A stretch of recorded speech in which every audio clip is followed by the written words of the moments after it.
Selamat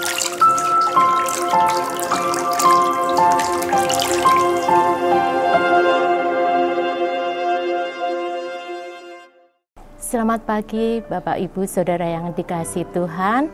Pagi hari ini kita bertemu dalam sarapan rohani dan kita mau bersama-sama belajar akan firman Tuhan. Tema pagi hari ini saya pilih, sungguhkah mengasihi Allah? Di dalam 1 Yohanes 4 ayat 11.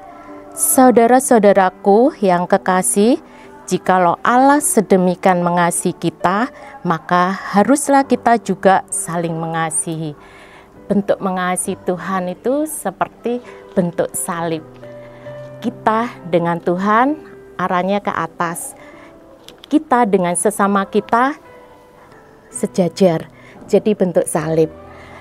Nah, banyak orang bertanya bagaimana cara mengasihi Allah. Kan Tuhan itu tidak kelihatan. Mungkin juga kita bisa bertanya kepada diri kita sendiri. Bagaimana ya mengasihi Tuhan? Karena Tuhan tidak kelihatan. Apa cukup kita beribadah, rajin ibadah, kita sudah mengasihi Tuhan? Atau dengan bentuk cara lain kita mengasihi Tuhan?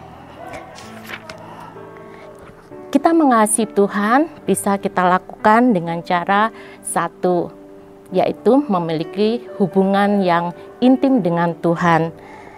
Mari kita baca bersama-sama di dalam 1 Korintus 8 ayat 3. Tetapi orang yang mengasihi Allah, ia dikenal oleh Allah. Banyak orang merasa dia mengenal Allah, tapi sebaliknya Tuhan tidak mengenal dia. Mengapa dia tidak dikenal oleh Tuhan?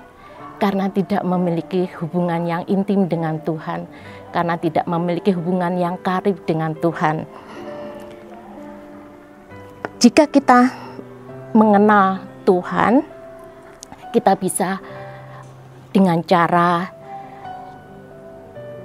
doa, kita berbicara dengan Tuhan lewat doa, lewat saat teduh, demikian juga waktu kita beribadah kepada Tuhan. Kita bisa meluangkan waktu kita untuk Tuhan. Sama seperti anak-anak muda yang masih pacaran. Biasanya mereka ingin untuk bertemu, berkomunikasi, dan mereka saling rindu. Demikian juga kita, hubungan kita dengan Tuhan. Kita belajar untuk lebih mengenal Tuhan, dengan kita selalu berkomunikasi lewat doa, saat teduh. Demikian juga harus memiliki kerinduan untuk datang kepada Tuhan. Yang kedua, yaitu taat pada firman Tuhan.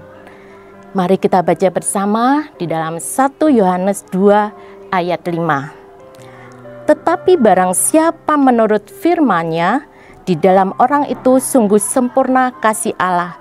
Dengan itulah kita ketahui bahwa kita ada di dalam Dia. Ia wajib hidup sama seperti Kristus telah hidup. Kalau kita sungguh mengasihi Allah, kita mau belajar hidup seperti teladan Tuhan. Kalau kita anaknya, maka kita mau belajar hidup seperti Bapa kita di surga.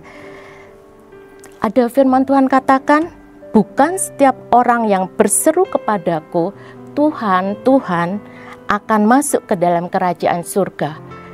Melainkan dia yang melakukan kehendak Bapakku di surga.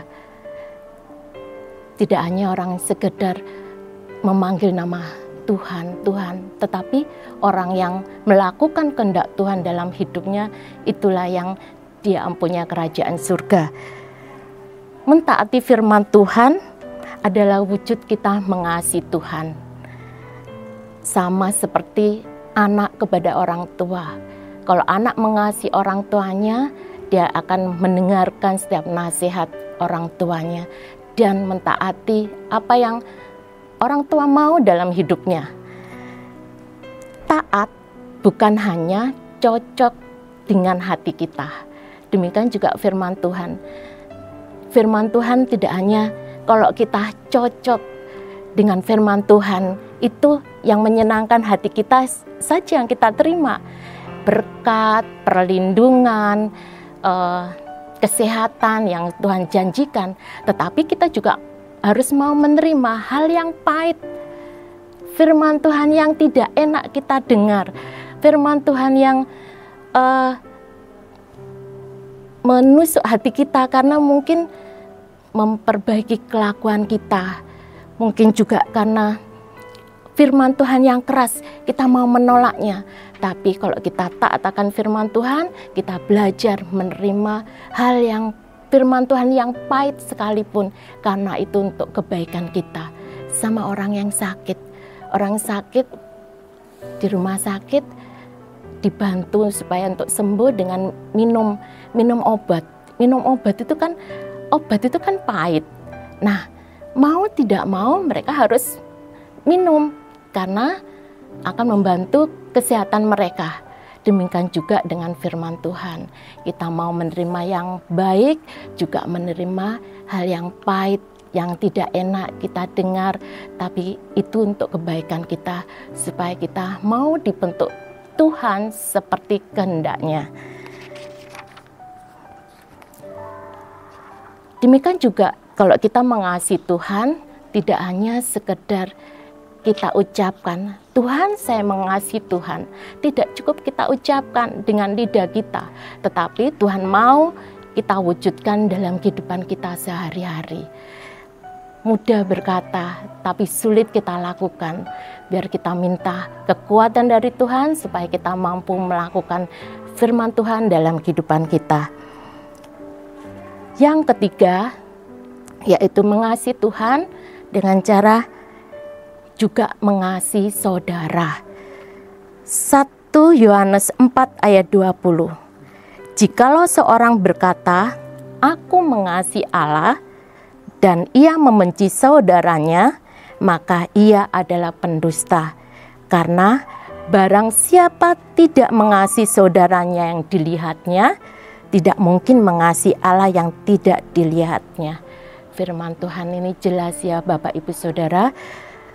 Kalau kita mengasihi Tuhan yang tidak kelihatan, sedangkan kita dengan saudara kita, dengan teman, dengan tetangga, tapi kita tidak bisa mengasihi mereka, mengampuni mereka kalau mereka bersalah kepada kita, bagaimana kita mau mengasihi Tuhan yang tidak kelihatan? Di sini kita mau belajar mengasihi Tuhan dan mengasihi sesama kita. Itu wujud kita, kasih kita kepada Tuhan. Membenci akan merugikan kita. Tidak ada untungnya kalau kita membenci seseorang. Malah akan menurunkan imun kita, akan mengganggu kesehatan kita. Lebih baik kita lebih suka tersenyum kepada semua orang. Yang kedua, tidak ada manusia yang sempurna. Karena kita hidup hanya oleh karena kasih kemurahan Tuhan. Tidak ada manusia yang sempurna, demikian juga kita mau belajar mengasihi orang lain seperti diri kita sendiri. Belajar itu tidak hanya selesai kita sekolah, tetapi belajar itu seterusnya sampai hayat kita. Demikian juga kita belajar mengenal Tuhan, dekat dengan Tuhan, itu sepanjang kehidupan kita. Mari kita belajar bersama-sama, terus-menerus untuk semakin kita mengenal Tuhan, semakin kita mengasihi Tuhan. Karena Tuhan sudah mengasihi kita terlebih dahulu. Selamat pagi, Tuhan Yesus memberkati.